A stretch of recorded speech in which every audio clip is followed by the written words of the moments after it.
بسم اللہ الرحمن الرحیم۔ شروع اللہ کے نام سے جو بڑا مہربان نہایت رحم والا ہے۔ وہ یکتا ہے اور نیک لوگوں کا ولی ہے، اور میں یہ گواہی دیتا ہوں کہ اللہ کے سوا کوئی معبود برحق نہیں ہے، وہ اکیلا ہے، اس کا کوئی شریک نہیں۔ اور میں یہ بھی گواہی دیتا ہوں کہ حضرت محمد صلی اللہ علیہ وآلہ وسلم اللہ کے بندے، اس کے رسول اور آخری نبی ہیں۔ یا اللہ ان پر اور ان کی آل پر اور ان کے تمام صحابہ اکرام رضی اللہ تعالی عنہم اجمعین پر اپنی خاص رحمت، برکت اور سلامتی نازل فرما۔ میرے بھائی اور دوستوں، میری ماؤں، بہنوں، بیٹیوں، میرا تعلق ایک میڈیکل شعبے سے ہے۔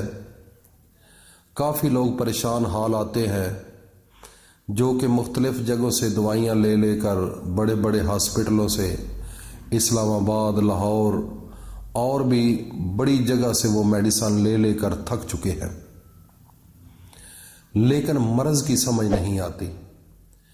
رپورٹس لیتے ہیں وہ بھی ٹھیک نکلتی ہے، ڈاکٹر کہتے ہیں کہ اس کو ہے بھی کچھ نہیں، لیکن اس کے باوجود مرض جو ہے وہ زیادہ ہوتی جاتی ہے، اور یہاں تک کہ گھر والے یہاں تک پریشان ہو جاتے ہیں کہ شاید یہ چند لمحے اس کے زندگی کے ہیں یا نہیں، بس مرنے تک وہ انسان چلا جاتا ہے۔ اور اس حالت میں لوگ بڑے پریشان ہیں۔ لوگ ڈاکٹروں سے دوائیاں لے لے کر تھک چکے ہیں، پیسے لگا لگا کر تھک چکے ہیں، لیکن ان کو کوئی سمجھ نہیں آتی کہ اس کو ہے کیا۔ اگر پیروں کے پاس جائیں تو وہ کہتے ہیں اس کو جادو ہو چکا ہے، اس کو جو ہے کسی نے تعویذ ڈالے ہوئے ہیں۔ اگر ڈاکٹروں کے پاس جائیں تو وہ کہتے ہیں کہ رپورٹس میں کچھ نہیں، بس اس کا چھوٹا سا یہ مسئلہ ہے کہ اس کے دماغ کے اندر خون گاڑھا ہو گیا ہے، فلاں ہو گیا ہے، کچھ نہ کچھ وہ تھوڑا سا بتا دیتے ہیں، لیکن ایک سادہ لو انسان اتنا پریشان ہو جاتا ہے، پیسے لگا لگا کر وہ تھک چکا ہے، اب اس کو اس کا کوئی حل نظر نہیں آتا۔ میں آج ان دوستوں اور بھائیوں کو اور اپنی مخصوص جو اس مرض کے اندر شکار ہیں، میری مائیں، بہنیں، بیٹیاں، آج ان کے لیے ایک ایسا وظیفہ لے کر آیا ہوں قرآن مجید سے۔ قرآن مجید ایک ایسی کتاب ہے جس کے اندر ہر مرض کی شفا ہے، ہر مرض کا علاج ہے، ہر بیماری کا حل ہے، لیکن ہم لوگ آج اللہ کے قرآن کو چھوڑ کر لوگوں کی باتوں پر زیادہ یقین کر رہے ہیں، لوگوں کے پیچھے دوڑ رہے ہیں، بڑے بڑے پیروں کے پاس جا جا کر اتنے اتنے پیسے لگا کر اور کرائے بھی لگا کر انسانوں کو ملتا کچھ نہیں ہے۔ وہ ایک تو جہلی پیر ہوتے ہیں، کچھ وہ کیا کرتے ہیں، وہ پیسہ لینے کے چکر میں ہوتے ہیں، لوگوں کو دونوں ہاتھوں سے لوٹ رہے ہیں، ان کی عزتیں نیلام کر رہے ہیں اور ان کو دوڑا دوڑا کر مار رہے ہیں۔ لیکن ان کے پاس اگر حقیقت کی جانب چلا جائے تو وہ اہل علم بھی نہیں، اور وہ ایک انہوں نے پیشہ بنایا ہوا ہے، دھندا بنایا ہوا ہے، صرف غریب لوگوں کو یا عام امیر لوگوں کو لوٹنے کا۔ لیکن عام سادہ لو انسان جس کو تکلیف ہوتی ہے، جس کو پریشانی ہوتی ہے، وہ غریب بس جس نے بھی بتانا ہے وہ بتاتا ہے تو وہ اسی کے پیچھے لگ کے اس کے پاس چلا جاتا ہے۔ لیکن اللہ معافی دے، ایسے لوگوں سے رب بچائے، لیکن ان کی پالیسیاں بڑی سخت ہوتی ہیں، وہ ایسے طریقے سے ڈیل کرتے ہیں کہ عام انسان اس کے جال کے اندر پھنس جاتا ہے۔ وہ ایسے ان کے وہ طریقے ہوتے ہیں، ایسے وہ منطق استعمال کرتے ہیں، ایسی باتیں کرتے ہیں جس سے سادہ لو انسان اس کی باتوں میں آ کر وہ پھر اپنی جمع پونجی ان کے ہاتھوں دے دیتا ہے اور ضائع کر دیتا ہے۔ میرے بھائیوں اور دوستوں، میری ماؤں، بہنوں، بیٹیوں، آج میں آپ کو اللہ کا واسطہ دے کر کہتا ہوں کہ ایک دفعہ اس وظیفے کو ضرور آزما لینا۔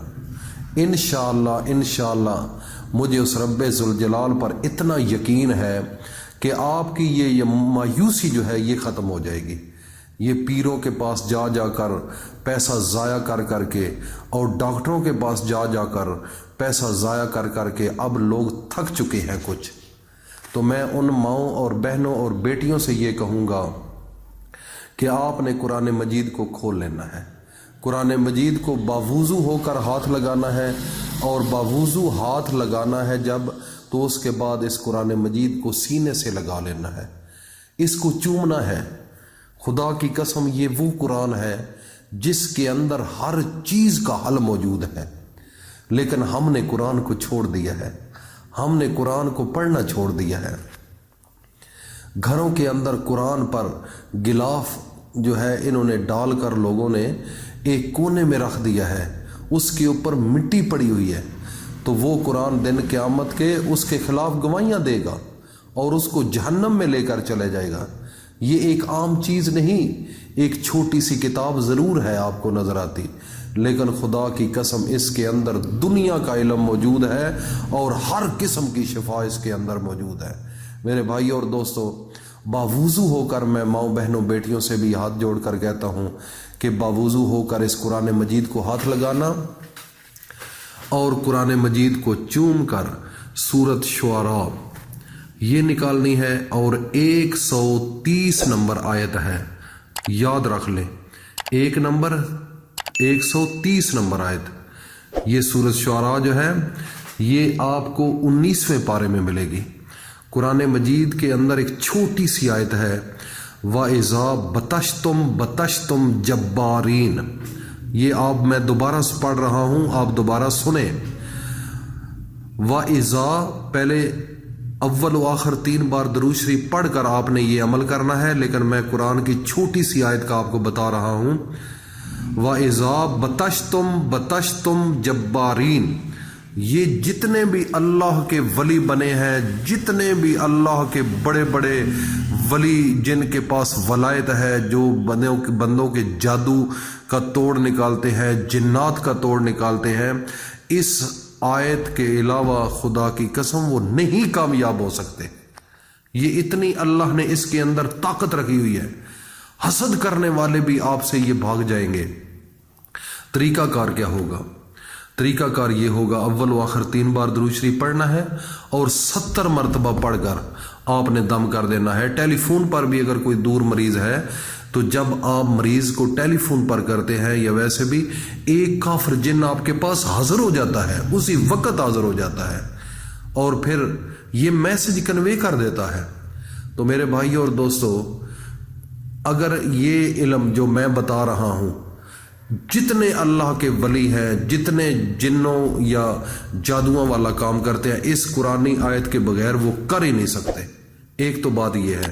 اور دوسرے نمبر پر، اگر آپ کے علاوہ آپ کے اوپر کوئی غلط قسم کا کوئی جعلی پیر کوئی دبدبہ ڈالتا ہے، یا کوئی واٹس ایپ پہ ہمیں کافی بیبیاں بتاتی رہتی ہیں، لیکن میں آپ کو یہ بتاؤں کہ اگر کوئی آدمی آپ کو بلیک میل کر رہا ہے تو آپ نے یہ 70 مرتبہ پڑھنا ہے. اگر وہ پیر الٹا بھی لٹک جائے تو آپ کا ایک بال بھی نہیں ٹیڑھا کر سکتا. یہ بھی بات سن لیں. اگر کوئی دنیا کا پیر یہ کہہ دے کہ میں نے آپ کو یہ فلاں کر دے گے، تم پیسے نہ دیا تو میں ایسے کر دوں گا، بالکل اس کے کسی چکر میں نہیں آنا، اس کو پیسے نہیں دینے، بس اس وظیفے کو آپ نے کرنا ہے. اگر وہ پیر الٹا بھی لٹک جائے، آپ کا ایک بال بھی وہ ٹیڑھا نہیں کر سکے گا. تو یہ آج کا وظیفہ قرآن مجید سے میں اپنی تمام ماؤں بہنوں بیٹیوں سے یہ ریکویسٹ کروں گا کہ اس کو آگے بھی شیئر کرو، تاکہ ہر انسان بچ سکے، جہلی پیروں سے بچ سکے اور عام ڈاکٹروں کے پاس سے جانے سے بچ سکے. لوگ پیسہ لگا لگا کر تھک چکے ہیں. میرے بھائی اور دوستو، اللہ پاک ہم سب کا حامی و ناصر ہو. السلام علیکم ورحمۃ اللہ وبرکاتہ.